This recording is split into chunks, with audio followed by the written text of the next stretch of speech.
Back out. Got a downshift.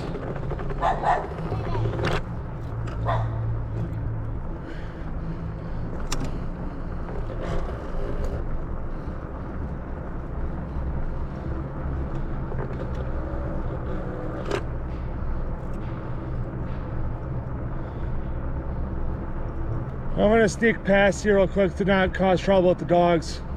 Appreciate the hands up. Yeah, no problem.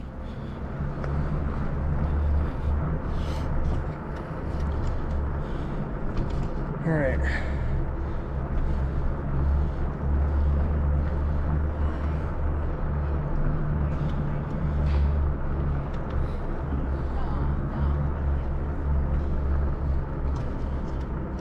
Get a little bit of too short of a screw on the top of the light.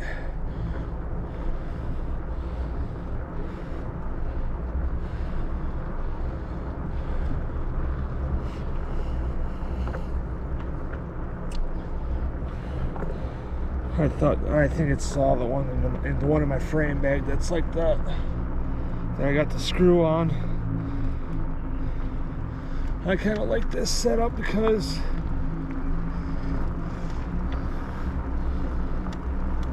now I can look at the camera a little bit better and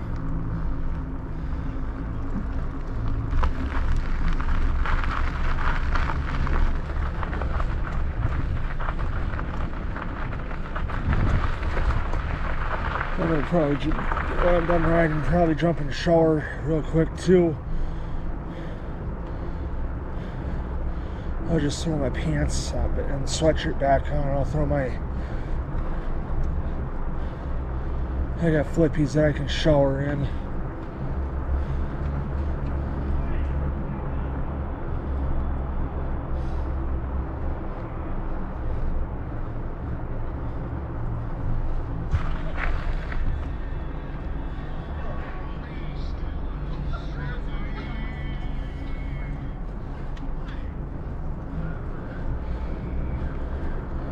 Now you can see where my camper is. We got the lights on, so you got the white one right here in front of us.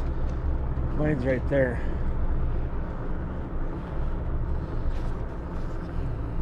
No, that's on low. I mean, okay.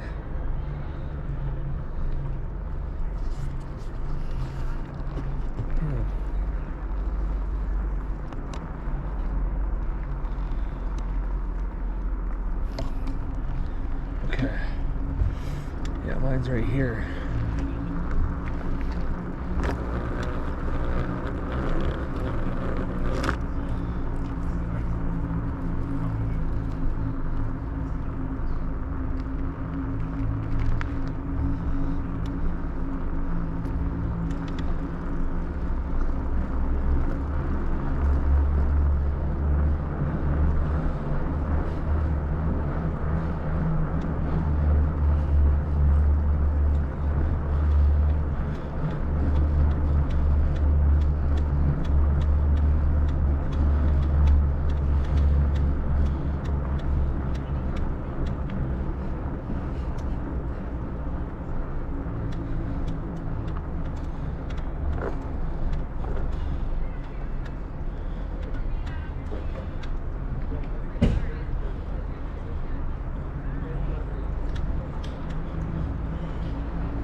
He's got the same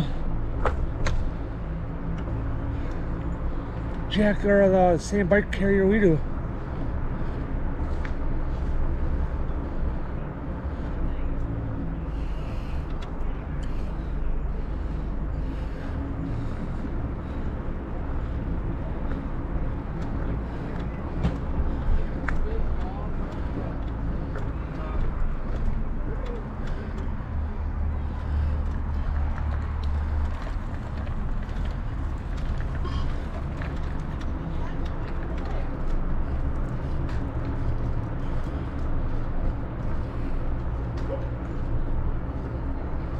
Oh, this light seems to work pretty good. I mean, I like my GoPro one. I'm not going to knock GoPro. And I'm not. At all. But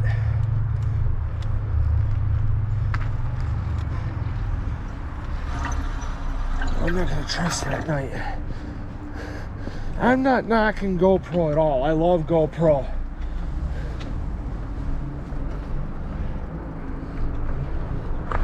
But their batteries and some of their shit sucks.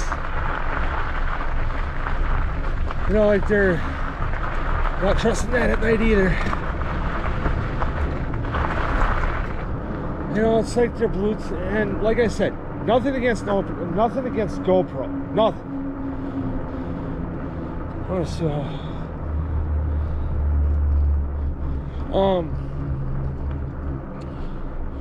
But GoPros, like blue top batteries, which normally come with like their GoPros from like Hero 8 to 12, at least for sure with the Hero 9 to 12. So that 4 generations, or that 4 generations, Hero 9 to Hero 12, all come with the blue top batteries, which, yeah, isn't the best, but they work for a little while. They don't like the cold because it's an older style battery.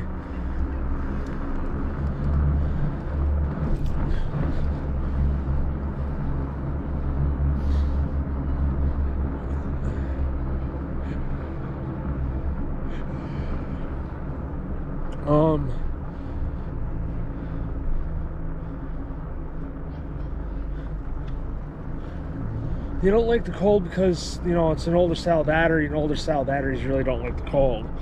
And plus, you got to build batteries to withstand extreme weather. You know, hot, cold, you know, getting rained on, lasts a while.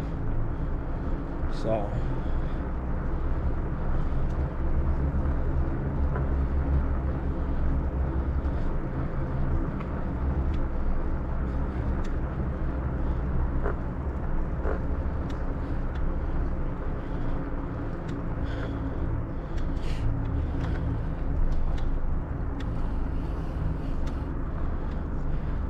You know, so Corey and his girl are in 47 right here where the Springsdale is.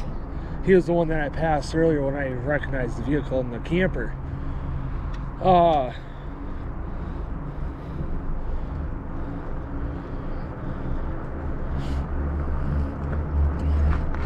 He, you know, so we helped him back in, let them get settled in. Dad helped them set the camper up because they're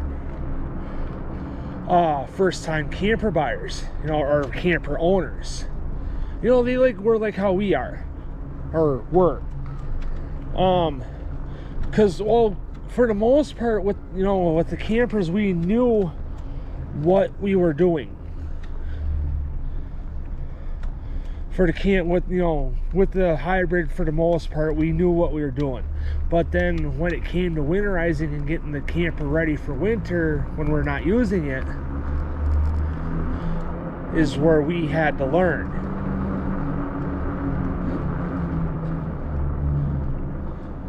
You know, so then an ex-coworker of Dad's came over after work one day. He met Dad at the house. Showed Dad, he's like, okay, you gotta flip this valve, and this valve, you know, to open them, and close this one, close this one, close this one. You know, he told Dad, told and showed Dad on what valves to like open and close to like bypass the water heater and all that, because the antifreeze that you put in the campers and boats are like very corrosive to I think it's the same shit that you use for boats when you store those in winter too. I think it's the same.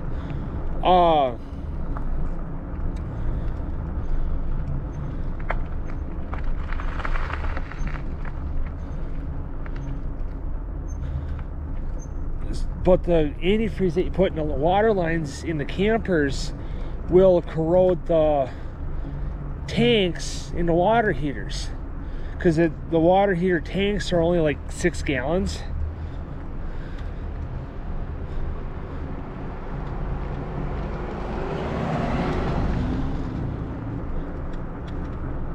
And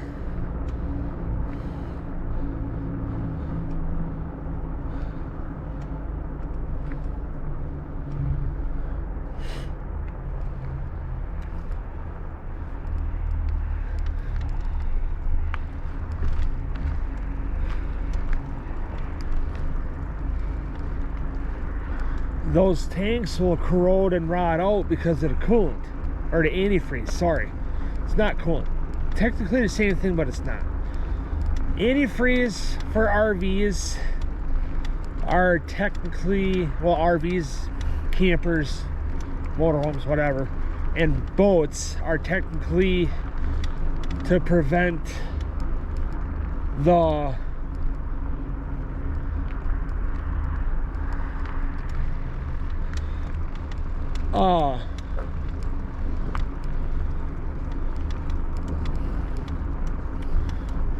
shit from freezing when it sits over the winter. You know, now these southern states that, you know, for the ones that camp in the southern states where it's, you know, 60, 70 degrees year round for the most part. And I want to stop and look at something here. I'm going to keep you guys rolling though. But for the ones that have, you know, 60, 70 degree weather